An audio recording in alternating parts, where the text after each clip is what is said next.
Hello friends, welcome back to my another blog. কেমন আছো তোমরা? আশা করছি ভালো আছো, আমিও ভালো আছি। তো দেখো, সকালে বাসি বিছানা থেকে আজকের ব্লগটা শুরু করছি। তো ঘুম ঘুম চোখে ব্লগটা শুরু করার একটাই কারণ এখন বাজে সকাল 6টা, এখনও 6টা বাজেনি। তো আমরা সবাই উঠে পড়েছি, কারণ আজকে যাব দিদির বাড়ি কোচবিহারে। আজকে ভাগ্নির জন্মদিন, তার জন্য। তো এদিকে দেখো, পাপাও কিন্তু উঠে গেছে। তারপরে সবাই স্নান টান করে রেডি হয়ে চললাম দিদির বাড়ি। তো সকালবেলা আকাশটা খুব খারাপ করেছিল, একদম অন্ধকার হয়ে গেছিলো, ভাবছিলাম বৃষ্টি আসবে, কিন্তু আবার রৌদ্র উঠে গেছে। তো দেখো আমাকে কেমন লাগছে, অনেক দিন পরে একটা শাড়ি পরে কোথাও বেরোচ্ছি। শাড়ি এখন পরাই হয় না। তো তারপর বেরিয়ে পড়লাম আমরা কোচবিহার যাওয়ার উদ্দেশ্যে। আমি না বিয়ের আগে কখনোই গাড়িতে উঠতে পারতাম না, খুবই বমি হতো। তো এখন বরের সঙ্গে ঘুরতে যেতে যেতে উঠতে উঠতে অভ্যাস হয়ে গেছে, তো এখন আর বমি হয় না। কিন্তু তাও আজকে শরীরটা খুবই খারাপ করছিল, কারণ সকালে কিছু খেয়ে আসিনি। তো আমি আজকে কোচবিহার যাওয়ার সময় বমি করেছি, ওদের বাড়ি পৌঁছানোর একটু আগে বমি হয়ে গেছে। তো দেখো, এটা হচ্ছে আমাদের ধূপগুড়ি মোড়, আমরা এখন যাচ্ছি। তো এখান থেকে তো কোচবিহার যেতে বেশিক্ষণ লাগে না, 45 মিনিটের মতো লাগে। আর এদিকে দেখো কি সুন্দর চাপাতা বাগানের ভিউ। চাপাতা বাগান কিন্তু আমার খুব ভালো লাগে, আমি প্রায়ই যাই চাপাতা বাগানের ওদিকে ঘুরতে। তো আমাদের ফালাকাটার চাপাতা বাগানের প্রাকৃতিক দৃশ্য দেখতে দেখতে পৌঁছে গেলাম আমরা কোচবিহারের তোরসা ব্রিজে।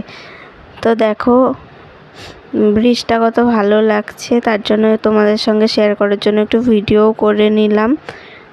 তো এদিকে পাপা তো ভোরবেলা উঠেছিল, তারপরে যে ঘুমিয়েছে, মা রেডি করিয়ে দিয়েছে, এখন কোচবিহার চলে যাচ্ছি, তবু ওর ঘুম ভাঙেনি।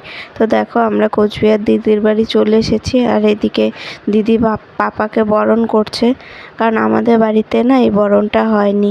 আমরা ভেবেছিলাম যেদিন আমরা বাড়িতে যাব হয়তো আমাদের বাড়ির লোক অনেক কিছু করবে, কিন্তু আমাদের বাড়ির লোকের এসবের প্রতি কোনো সেই ইন্টারেস্টই নেই, কেউ কিচ্ছু করেনি। তো সেটাতে আমার বর খুব কষ্ট পেয়েছিল, কারণ ও এত টাকা খরচা করেছে, কিন্তু কেউ একটু বেলুন দিয়েও সাজায়নি, কেউ একটু আশীর্বাদও করেনি। তো সেটার জন্য আমার দিদি আজকে পাপাকে আশীর্বাদ করে ঘরে তুললো।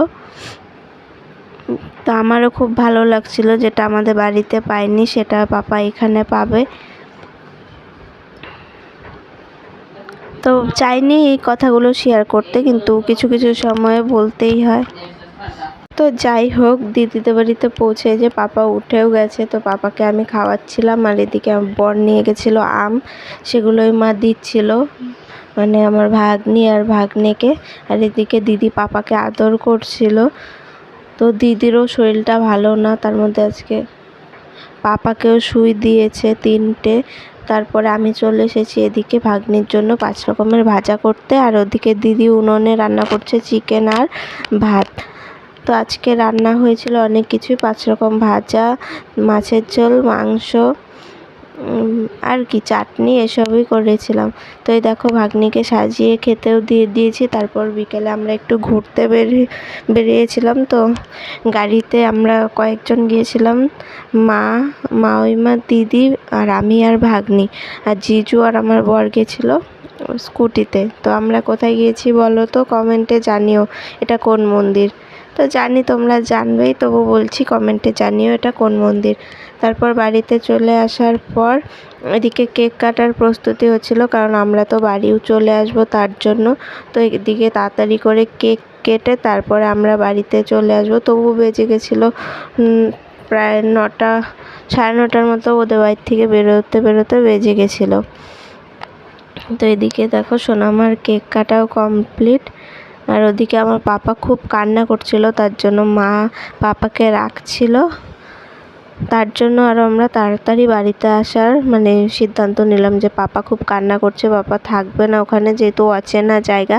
তার জন্য এই দেখো আমরা বাড়িতে চলে আসছি। তো আজকের ভিডিওটা এই পর্যন্তই। ভালো লেগে থাকলে like, comment, share and subscribe করে দিও বন্ধুরা, আর আমার পাশে তোমরা এভাবেই থেকো।